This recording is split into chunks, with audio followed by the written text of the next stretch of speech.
এই যে শুনছেন, আপনার চাটা উঠে খেয়ে নেন, নাহলে ঠান্ডা হয়ে যাবে। আমার শুধু চা না, সাথে সিগারেটও লাগে। এখন থেকে এই বাসায় থাকতে হলে আমার কথা মতো চলতে হবে। এখন থেকে আপনার সিগারেট খাওয়া বন্ধ। খবরদার, আমার পার্সোনাল বিষয়ে একদম নাক গলাবেন না। আমি আপনাকে বিয়ে করেছি ঠিকই, কিন্তু স্ত্রীর অধিকার দেয়নি। এটা শুধু নিয়ম রক্ষার বিয়ে। দেখো, তুমি একটু বুঝো, আমাকে একটু সময় দাও, আমি আগে কিছু একটা করি, তারপর আমার ফ্যামিলিকে তোমার কথা জানাই। যাও তো, পা ছাড়ো। যেদিন কোনো কিছু করতে পারবা সেই দিন তোমার এই চেহারা নিয়ে আমার সামনে আসবা, আর আগে কোনোদিন তোমার এই চেহারা আমাকে দেখায় না। দেখো, তুমি এরকম করো না, আমি তোমাকে অনেক ভালোবাসি। জীবনে একবারই একজনকে বলেছিলাম, তোমার পায়ে পড়ে আমাকে ছেড়ে যেও না। সে শোনেনি। আমার ভেসে যাওয়া দু চোখের সমস্ত জলকে অবহেলা করে, আমার ক্রমাগত কাঁপতে থাকা গলার সমস্ত আকুতি মিনতিকে অগ্রাহ্য করে চলে গিয়েছিল। ওই ঘটনার পর আমি বুঝতে শিখেছিলাম, যারা চলে যেতে চায় তাদের চলে যেতে দিতে হয়। তোমাকে নিয়ে আমার খুব চিন্তা হয়, কখনো যদি তোমাকে কেউ নিয়ে চলে যায়। এমন কিছুই হবে না, তুমি শুধু শুধু চিন্তা করো। আমার কাছে কেমন যেন ভয় ভয় লাগে। তুমি আমাকে নিয়ে চিন্তা করো না। আমি আমার পরিবারের কাছ থেকে 2 বছর সময় নিয়েছি, তারা এখন চাইলেও আমাকে বিয়ে দিতে পারবে না, আর আমি বিয়ে করবো না। আর যদি বিয়ে করতেই হয়, আমি তোমাকেই বিয়ে করবো। এতদিনে এতটুকু তো চিনতে পারছো আমাকে। হ্যাঁ, এটার জন্যই তো আমি তোমাকে এত ভরসা করি। আমার ভিতরে একটা তৃপ্তি অনুভব হয় তখন তোমার এইসব মায়া ধরনের কথা শুনি। সারা জীবন থাকতে পারবে তোমার সাথে ভালো। তুমি চলে গেলে আমি ভীষণ একা হয়ে যাবো, একদম ভেঙে যাবো। ধুর পাগল, এসব কি বলো, এগুলো বলতে নেই। আচ্ছা, এখন আমি যাই।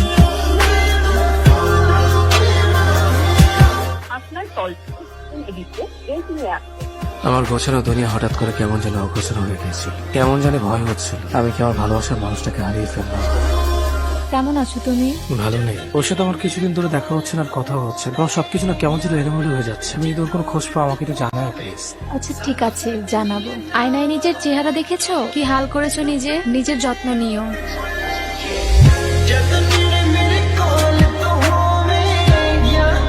আমি জানি এই ছবিগুলো দেখে হয়তো তোমার মাথায় আকাশ ভেঙে পড়বে, কিন্তু তোমাকে যদি আমি কথাগুলো সরাসরি বলতাম তুমি হয়তো বিশ্বাস করতে না, তাই প্রমাণ সহ তোমাকে দিয়ে গেলাম।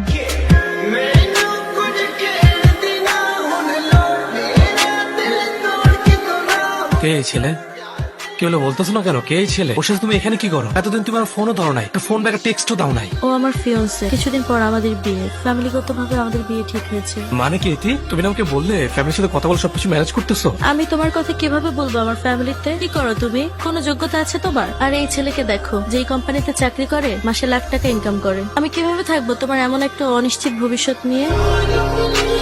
আমি তোমাকে অনেক ভালোবাসি, তুমি বাসায় একটু ম্যানেজ করো, আমাকে একটু সময় দাও, আমি সবকিছু গুছিয়ে নেবো। প্লিজ তুমি আমাকে ছেড়ে যেও না। ছাড়ো অভি, এখানে অনেক মানুষ আছে, সবাই দেখছে। তুমি এমনটা করো না, আমি তোমাকে ছাড়া বাঁচতে পারবো না। মরে যাও, এটা তোমার ব্যাপার।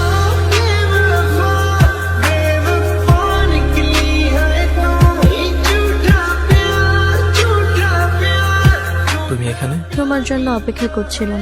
মানে আমি যে এখানে আসবো তুমি কিভাবে জানলে? এখানে একদিন আসার পর পুরনো সেই ওয়েটারটি বললো তুমি নাকি এখানে মাঝে মধ্যেই আসো, তাই আমি তোমার সাথে দেখা করার জন্য রোজ এখানে অপেক্ষা করি। তোমার এই অবস্থা কেন?